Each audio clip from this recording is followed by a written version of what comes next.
Bonjour à tous, aujourd'hui je vais vous montrer comment programmer et créer une communication OPC-UA et Profibus avec un automate de chez Siemens. Le système que nous prendrons est une queue avec deux vannes, une qui est remplie et l'autre qui est vide. Bon visionnage. Donc tout d'abord, on vient paramétrer l'adresse IP de notre PC. Pour cela, vous allez dans les propriétés de la carte Ethernet et vous modifiez l'adresse de départ avec l'adresse attribuée à votre PC.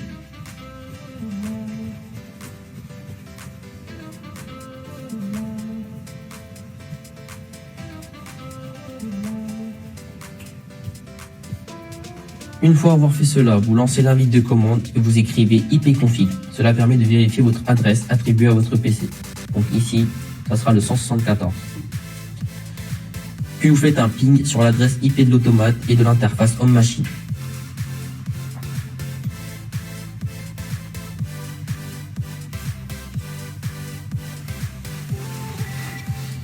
Cela permet de savoir si la communication passe correctement entre le PC et les deux appareils.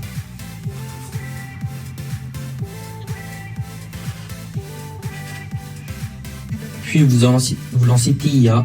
Donc TIA est une application créée par Siemens afin de faire des programmes de système sur les automates. Donc vous créez un nouveau projet. Donc vous le renommez comme vous voulez.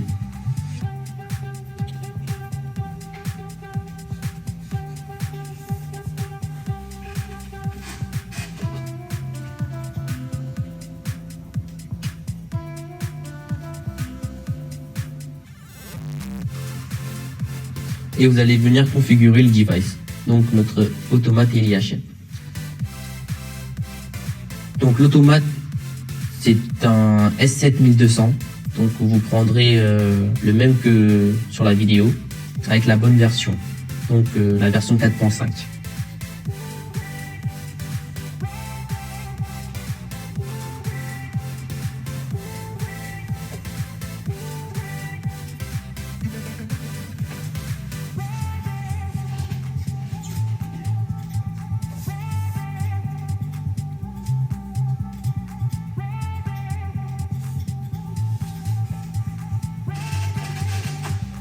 Donc vous allez venir enlever toutes les sécurités afin de pouvoir communiquer.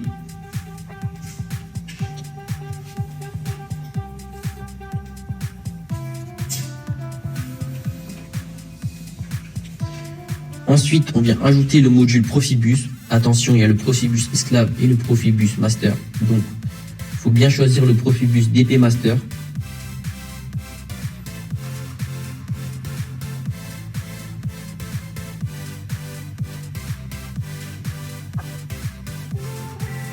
Et on vient le glisser à gauche de l'automate.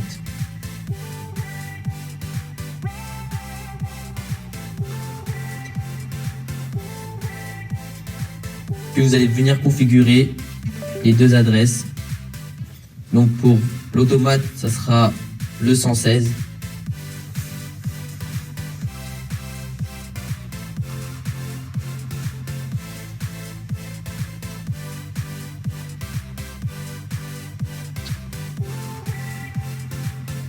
Et pour la configuration de l'adresse Profibus, il faudra prendre une autre adresse que ces esclaves. Dans ce cas à présent, l'esclave est attribué à l'adresse numéro 5.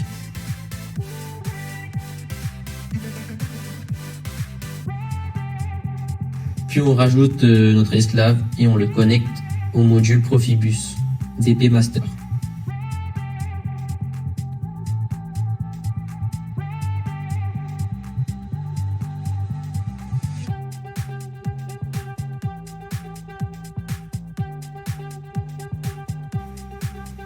On vérifie bien son adresse afin de le mettre à l'adresse numéro 5.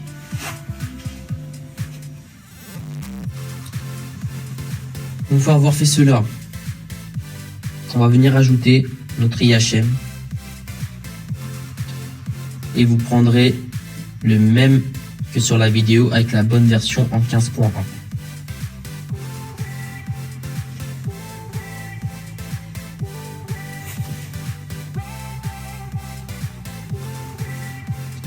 Puis on le connecte virtuellement à l'automate. Et on peut voir qu'on peut ajouter plein d'écrans.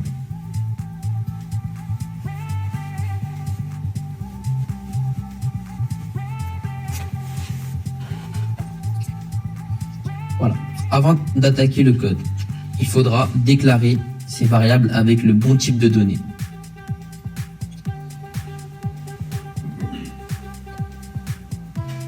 Donc pour cela, on va dans PLC tag, show all tag. On vient déclarer ces variables avec leur adresse.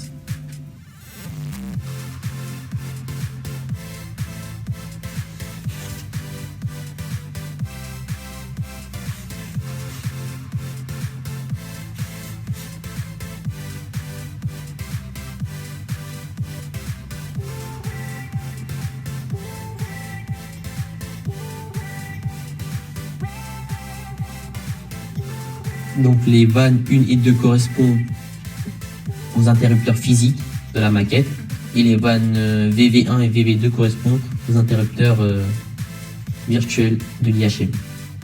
On peut voir que la cube est en état mémoire afin de pouvoir modifier ses valeurs.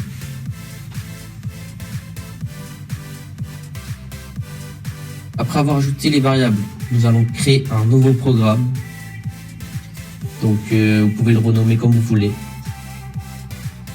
Et vous allez venir ajouter un temps de cycle de 1 seconde et nous choisirons le langage structuré afin de pouvoir utiliser le code sur toutes les plateformes que eCockpit, PLC Next, etc.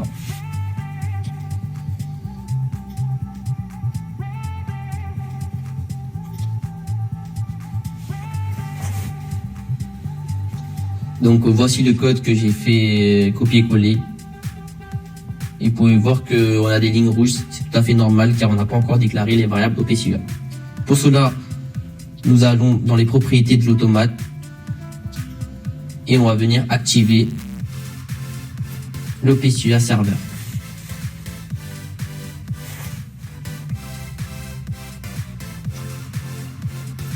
Puis vous allez ajouter un certificat ou garder celui de base et vous vérifiez que tout le monde peut avoir accès. Et n'oubliez pas de définir le type des licences.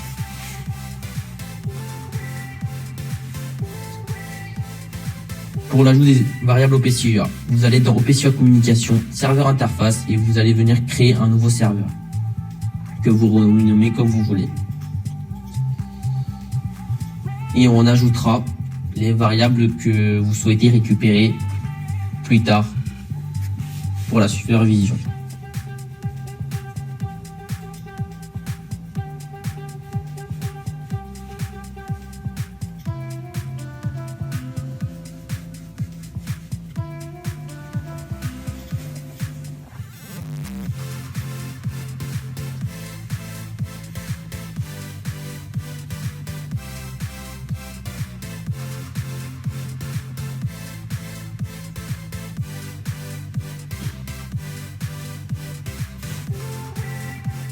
Je vous conseille de mettre le access level en read and write.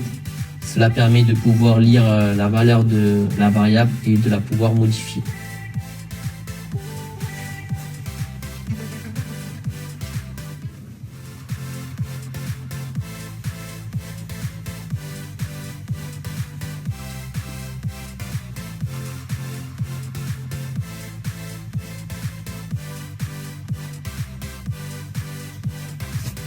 Et on voit que nos variables apparaissent dans l'onglet OPT Data et que les lignes rouges disparaissent.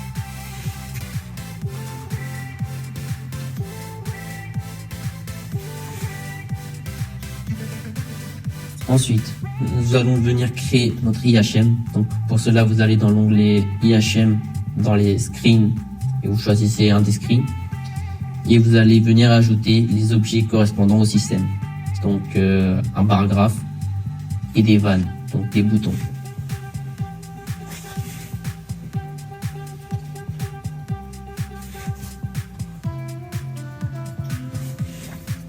Donc pour la configuration de ces objets, vous ajouterez les bonnes variables correspondantes, donc la cuve pour le bar graph et les vannes pour les boutons. Donc le invert bit permet de faire changer d'état, de passer de l'état 0 à l'état 1.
Donc, vous pouvez voir qu'à gauche, on a nos vannes physiques, donc nos interrupteurs directement sur la maquette, et nos boutons virtuels, donc BV1 et BV2, qui seront les boutons qui sont directement sur l'IHM, qu'on pourra le contrôler.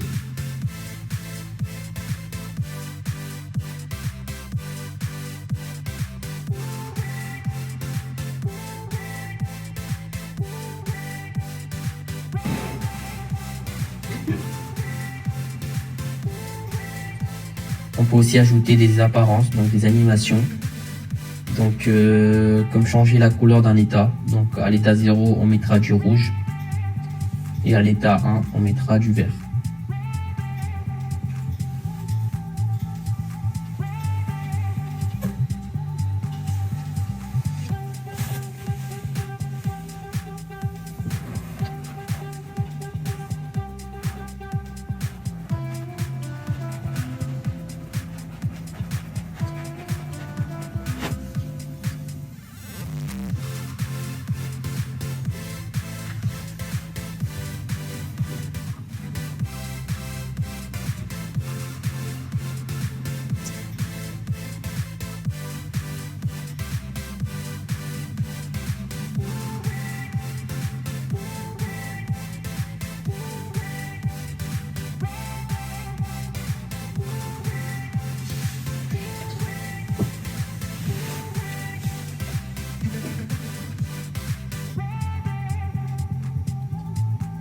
Donc, une fois avoir créé l'IHM, vous allez venir télécharger votre programme. Pour cela, vous allez lancer une recherche afin de trouver votre adresse IP, donc l'adresse IP de l'automate. Et vous allez venir cliquer sur le bouton Load.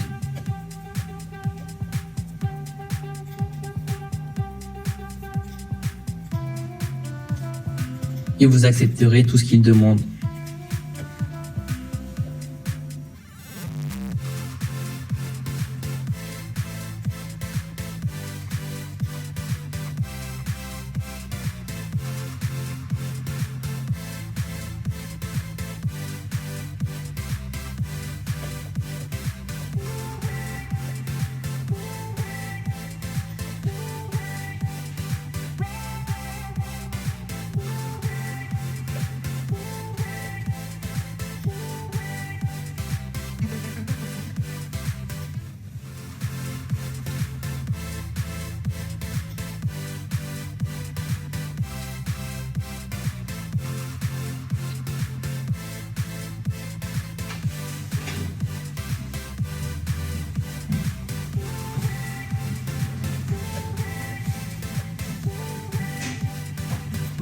Et vous ferez de même pour l'IHM.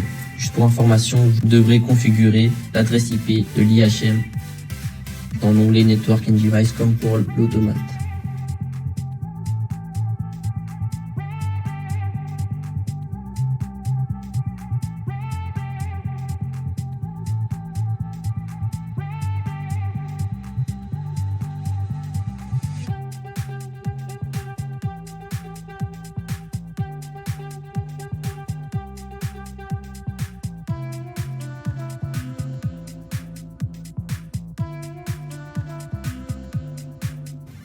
Donc, une fois que vous avez téléchargé les deux programmes, donc vous allez simplement venir vous connecter à l'automate et à l'IHM. Pour cela, vous allez dans le projet et vous allez faire Go Online et activer les deux programmes.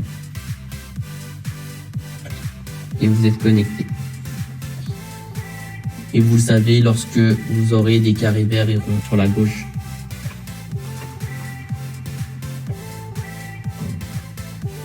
Donc, on pourra visualiser nos variables qu'on récupère sur PCView dans l'onglet OPC Data. Donc actuellement, je suis en train de changer les variables, donc les interrupteurs physiques et virtuels. Et on peut voir que le niveau de la cuve augmente progressivement ou diminue. Mais aussi, on peut voir les sorties comme les LED dans l'onglet Show All My Tags.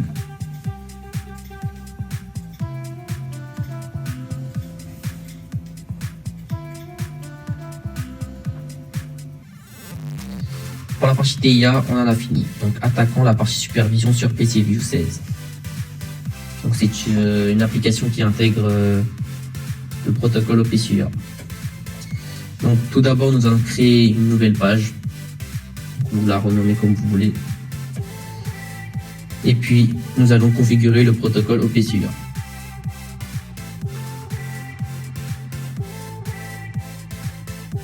Pour cela, nous viendrons créer un nouveau network, puis ajouter un serveur et paramétrer l'adresse IP de l'automate avec le port correspondant au protocole OPCUA. Donc, pour notre cas, le port, c'est le 4840.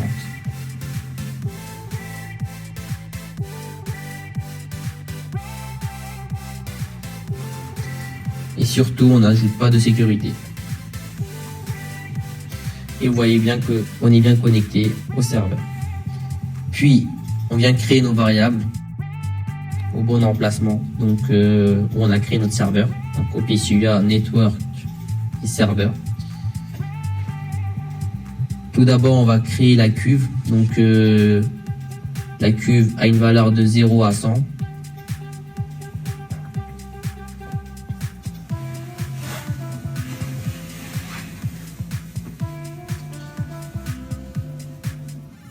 On va venir créer le chemin afin de pouvoir récupérer la variable qu'on a créée sur TIA. Et vous voyez bien qu'on a tous nos variables.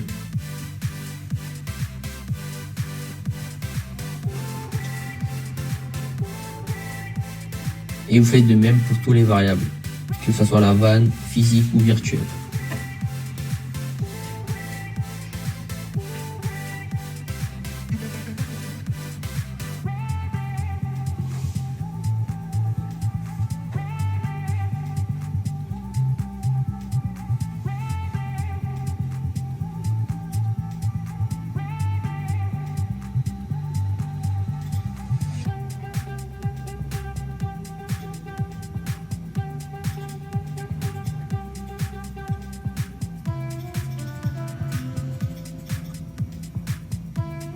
Donc, une fois les variables créées, nous ajouterons les objets correspondant à notre système. Donc, vous voyez qu'on a un tas d'objets.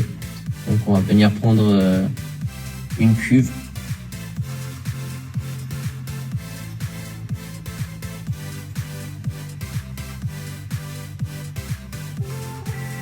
Et on configurera l'objet avec les variables correspondantes. Comme on a fait pour TIA.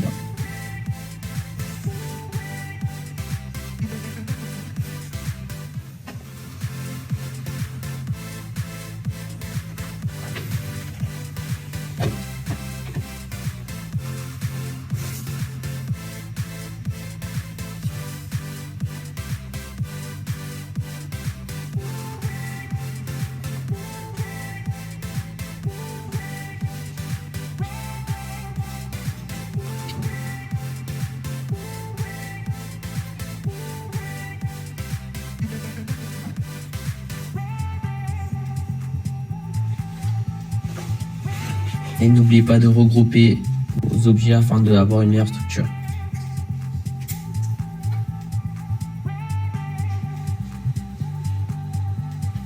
Maintenant, nous allons venir prendre nos vannes. Donc, pour cela, vous allez dans vannes et vous choisissez les vannes que vous voulez.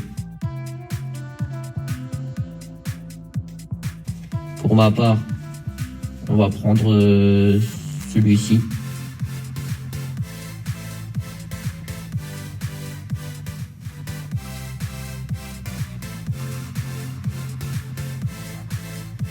Et on va venir dégrouper l'objet petit à petit afin d'ajouter les bons variables au bon endroit.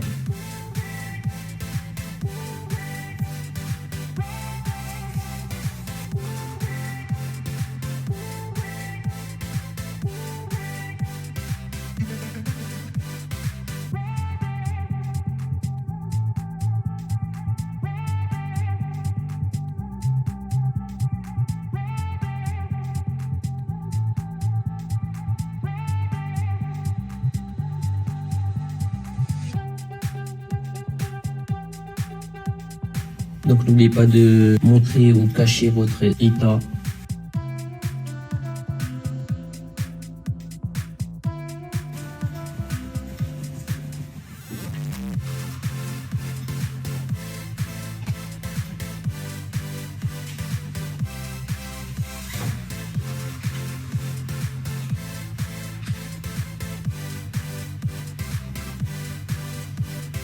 Donc là, j'ajoute une action commande état.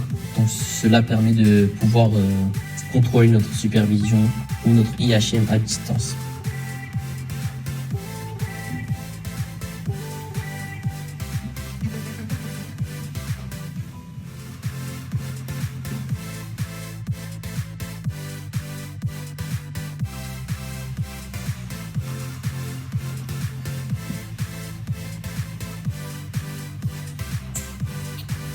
Donc voici le résultat final de la supervision avec les tests effectués. Donc vous voyez bien que lorsqu'on active sur la vanne 1, le niveau de la cuve augmente. Lorsqu'on active sur la vanne 2, le niveau de la cuve diminue.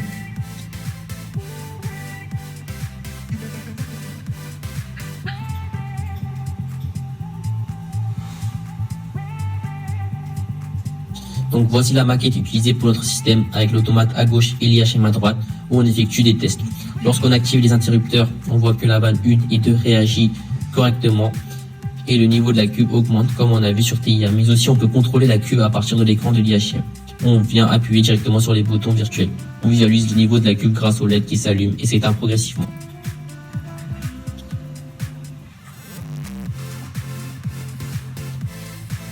Donc merci d'avoir visionné la vidéo, à vous de jouer.